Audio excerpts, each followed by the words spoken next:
ચોટીલા રહેણાંક વિસ્તારમાં ગેસ સિલિન્ડરોના રિફિલિંગના ગોડાઉનો પાંચર નાયબ કલેક્ટર ચોટીલા એચ.ટી. મકવાણા દ્વારા દરોડા ખૂબ જ મોટા પ્રમાણમાં એલપીજી ગેસ સિલિન્ડરોના રિફિલિંગ અંગેનું કૌભાંડ પડકવામાં આવ્યું.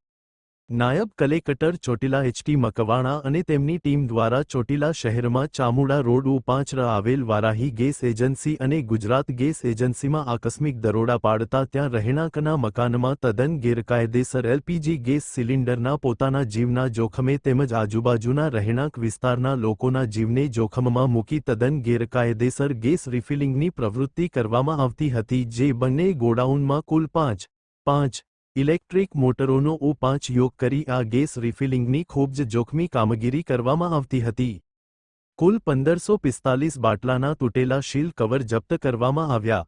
આ બંને ગોડાઉન પર ગેસ સિલિન્ડરના સીલ તોડી રિફિલિંગ કરી અન્ય ખાલી બોટલો ભરી તેનું વેચાણ કરવામાં આવતું હતું.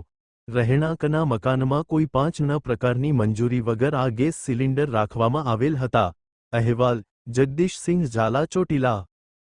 જે અમારી નાયબ કલેક્ટર પ્રાંત ચોટીલાની ટીમ સાથે અમોએ ચોટીલા શહેરની અંદર શાસ્ત્રીનગર વિસ્તારની અંદર આવેલ તદ્દન ગેરકાયદેસર રીતે ચાલતી વારાઈ ગેસ એજન્સી અને ગુજરાત ગેસ એજન્સી ખાતે આકસ્મિક રીતે તપાસણી કરતા આ બંને ગેસ એજન્સીઓ છે એ રહેણાંક મકાનોની અંદર કુલ 5 ઇલેક્ટ્રિકલ મોટરનો ઉપયોગ કરી અને એક ગેસની સિલિન્ડરમાંથી બીજા ગેસ સિલિન્ડરની અંદર રિફિલિંગની ગેરકાયદેસર પ્રવૃત્તિઓ કરતા હતા. આ કામના આરોપી છે એ ગુજરાત ગેસ એજન્સીના પ્રોપરાઇટર સિરાજ ખાન દિલાવર ખાન પઠાણ અને વારાઈ ગેસ એજન્સીના પ્રોપરાઇટર છે ભરતભાઈ મનુભાઈ રાજવી અને તેઓના સાગરીતો સાથે તદ્દન ગેરકાયદેસર રીતે એલપીજી ગેસ રિફિલિંગનું છે એ ગેરકાયદેસર પ્રવૃત્તિ કરવામાં આવતી હતી.